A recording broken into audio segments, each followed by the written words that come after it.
아이고 성 사장님. 아이고는 뭐야, 아이고는. 아이고 성 사장님. 야, 어디 너 좋은 데 갔다 왔나 보다. 얼굴 좀 탄 거 같아. 아이 따뜻한 나라 좀 갔다 왔습니다. 왜? 고래상어 보러 갔다 왔습니다. 좋겠다.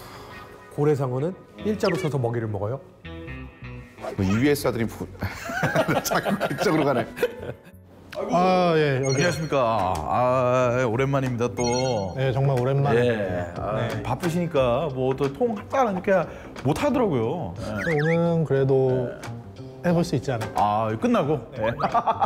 우리가 지난번에 했었던 게 이제 반응이 좀 괜찮아가지고 살았어. 근데 재밌더라고. 네 얼굴이 대문눈으로 나온 게 가장 뷰어십이 잘 나왔더라고. 아, 열받아, 이씨. 지난번에 우리 뭔 얘기인지 기억나? 당연히 기억나지. 뭐. 안개를 넘어가야 뭐가 있다. 뭐 이 얘기까지 했던 것 같아. 안개 그 이후의 얘기를 지금 하려고 오늘 널 부른 거야. 바로 넘어가? 가장 먼저 사실 어떤 한 분을 좀 얘기를 해야 돼. 왜냐면 우리가 그 안개 너머에 대단한 사건들도 있고 대단한 보물들도 있지만 우리를 기다리고 있는 사람이 있거든. 그게 누구죠? 지금 뭔가 느낌이 왔는데요? 낯설지만 익숙한 이름이 거기에 기다리고 있어. 엄청나게 대단한 사람이에요. 황폐화되어 있는 사막에 거대한 숲을 만들 정도로 엄청난 힘을 가지고 있는 사람이고요. 자연의 순리를 역행해버리는 그러니까요. 힘을 가지고 있는 사람인 거죠. 아니 이게 사람이 아닐 것 같은데 일단. 요즘에도 과학으로도 사막을 이렇게 숲으로 만드는 거 진짜 오래 걸리잖아. 그거 우리나라가 하고 있어. 몽골 사막에다가 나무를 심어가지고 숲을 만들려고 하고 있지. 나 거기 갔다 왔었어. 몽골 가서 나무 심고 왔었어. 옛날 스타크래프트 할 때. 너무 옛날이다. 하여튼 근데 그때 심은 나무가 아직도 자라고 있는데 숲은 안 됐어. 숲이 안 됐잖아. 근데 이 사람은 혼자서 사막을 숲으로 만드는 사람이야. 마법으로? 그래서 대마법사라는 별칭을 또 갖고 있는 형이지.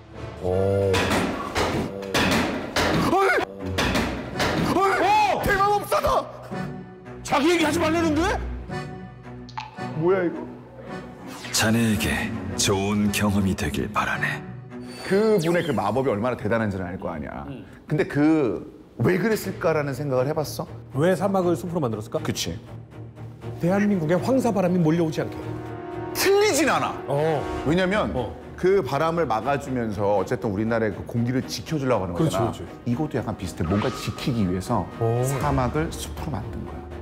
그리고 그것을 지키기 위해서 모험가의 여정을 지켜보고 있었죠. 궁금하지 않으세요? 이 사람이 왜 이렇게 숲을 만들었고 뭘 지키려고 했었고 이야기하고자 하는 것이 무엇인지. 이 얘기를 내게 해줄 거야. 그 안개 너머에 우리를 기다리고 있는 사람. 그게 누구죠? 이 사람이 왜 그랬을까? 왜 사막을 숲으로 만들었을까? 이제부터 준비한 계획이 시작될 수 있다. 좀 이상하지 않아? 총 7개의 세계. 야, 이것도 계획 안에 들어가 있는 거야? 궁금했던 바로 그 키워드 지금부터 한번 얘기를 해줄게. 대마법사. 일단 이 이야기를 알려면은 바칼의 이야기로 돌아가야 돼요. 바칼을 쓰러뜨린 그 시점. 어. 그때 뒤쪽에서 시로코의 사념하고 누군가가 좀 이야기를 하고 있는 그런 장면이 참 잡혔어. 시로코의 사념이? 아니 근데 사념이 말도 해? 워낙 그 존재가 초월적인 존재이기 때문에 사념만으로도 충분히 대화를 나누고 있는 거예요. 시로코가 한탄을 합니다. 결국 실드의 계획을 비트지 못했다라고 자책을 하게 됩니다. 그런데 그 상대가 이런 얘기를 해요. 과거는 바뀌지 않았는데 그보다 먼 미래는 바뀌었고 힐더의 계획 속에 변수를 결국은 시로코가 심어준 거라는 이런 표현을 써. 우리가 과거를 다시 제대로 돌려놓은 거 아니었어? 근데 미래에 뭔가가 바뀌었다는 건 못 돌렸다는 거잖아. 자그마한 뭔가 변수를 준 거잖아. 톱니바퀴 하나가 잘못 탁 바뀌면 모든 것들이 뭔가 틀어진 듯이. 그리고 그 사람은 말을 이어나가요. 이제부터 자기가 준비한 계획이 시작될 수 있다라고 말이죠. 이것도 계획 안에 들어가 있는 거야? 도대체 뭐 하는 사람이에요? 이 일의 흑막인가? 그 사람은 시로코한테 자신을 이렇게 소개해요. 이슬을 숨기고 칼날을 안내하기 위해서 기다리는 늙은이라는 표현을 써. 뭔가 복합적인 단어들이 좀 나왔지. 우리는 칼날은 좀 들어봤잖아. 칼날은 들어봤지. 근데 이슬? 늙은이? 그래서 늙은이가 누굽니까? 뭐 그거는 이제 차차 이야기를 하면서 도대체 누구인지, 그리고 무엇을 원하는지, 그리고 그가 이제 시작한다는 계획이 뭔지, 이거에 대해서 한번 이야기를 해볼게요. 왜곡된 차원이 모두 바로 잡혔으니까 이제 모험가는 무엇을 해야 될까요? 과거에 나한테 로또 번호를 알려주는 거. 알아들 로또가 있나? 그럼 이제 처음부터 뭘 해야 될까? 다시 돌아가야지. 돌아가서 정상화가 됐으니까 박한의 유산을 찾아야지. 일단 그러기 위해서 가장 먼저 해야 될 게 돌아가야 된다고 그랬잖아. 근데 문제가 생겼어. 못 돌아가게 된 거야. 알 수 없는 이유로 바이트가 고장이 난 거예요. 그래서 그 차원의 중간에 이제 갇히게 됐어. 갇혀. 야, 그 차원 안에서 미아가 되는 거 되게 심각한 거 아니에요? 그때 모험가에게 누군가 말을 겁니다. 그 목소리가 요 소리였어. 이 내용. 방황하고 있는가? 길을 잃어버린 칼날이여. 힘을 느낄 수 있다면 따라오게. 자네가 가고자 하는 길을 찾을 수 있으니. 우리가 갇혀 있는 걸 이끌어주는 거네 이제. 게다가 딱 무슨 마력의 흐름 같은 게 물길처럼 막 바이트 앞에 온 거야. 아, 그 힘을 느낄 수 있다 이거. 그럼 어떻게 해? 가만히 있어? 가야지. 가야지. 그래서 자연스럽게 모험가들이 그 흐름을 쫓아가게 됐어. 그리고 그 끝에서 엄청나게 화려하고 아름다운 건물을 만나게 돼요. 건물이 있다고? 지금 창원에 갇혀 있는 거 아니야? 이상하지. 그래도 이상하지만 건물이 있어. 어떻게? 들어가야지. 가야지. 그래서 들어갔더니 수많은 책들이 빼곡히 꽂혀 있고 별자리 글자들이 하늘을 수놓고 있었던 거죠. 여기가 뭐지? 궁금하잖아. 근데 갑자기 그 상황 속에 책 한 권에서 소년이 딱 튀어나와. 튀어나온다고? 훅 이렇게. 바로 이 소년이에요. 어린이긴 한데 둥둥 떠다니는 거 보니까 마법사 계열인 것 같기도 하고요. 굉장히 신비롭고 어찌됐든 나쁜 이미지는 아니야.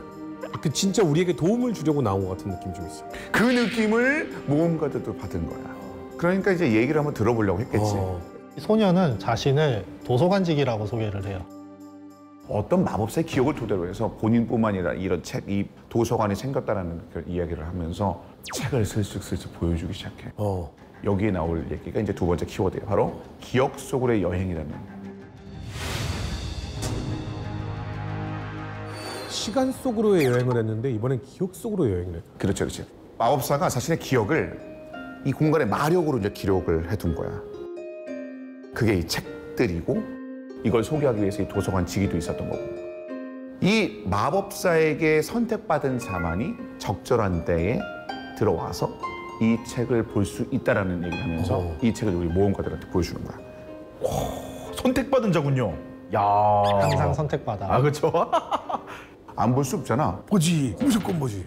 이 도서관을 만든 마법사가 여행한 총 7개의 세계.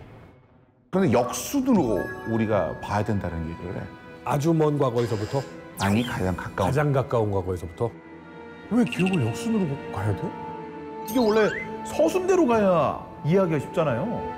아, 가장 중요한 우리가 알아야 할 것이 가장 먼 과거에 있기 때문에 지금부터 차근차근 알아가려면 가장 가까운 과거에서부터 가야 된다. 틀렸구나. 이런 EBS. 맞아. 아, 맞아? 우리가 알고 있다고 생각했던 역사, 그 과거의 역사가 뭔가 좀 다른 게 숨겨져 있기 때문에 그것들을 잘 설명하기 위해서는 최근의 내용부터 알 필요가 있었던 것 같아. 그럼 그런 여정을 지금부터 한번 얘기를 해줘. 일단 모험가들은 7개의 세계에서 초월적인 존재들을 만나게 돼요. 가장 먼저 만날 초월적인 존재는 지옥이라는 곳을 다스리고 있는 태초의 공포 오로스.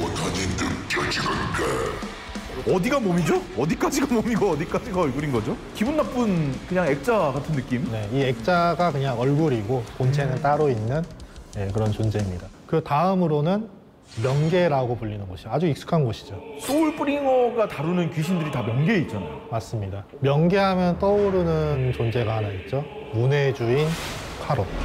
혼돈을 잠재우소서 왕이시여. 왕이시여. 네, 왕이시죠.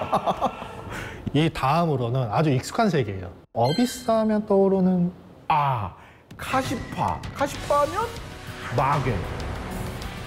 그 마계로 향해서 이 어비스, 정체를 알 수 없는 이 힘의 근원이 되는 존재도 만나게 됩니다. 심연 그 자체다.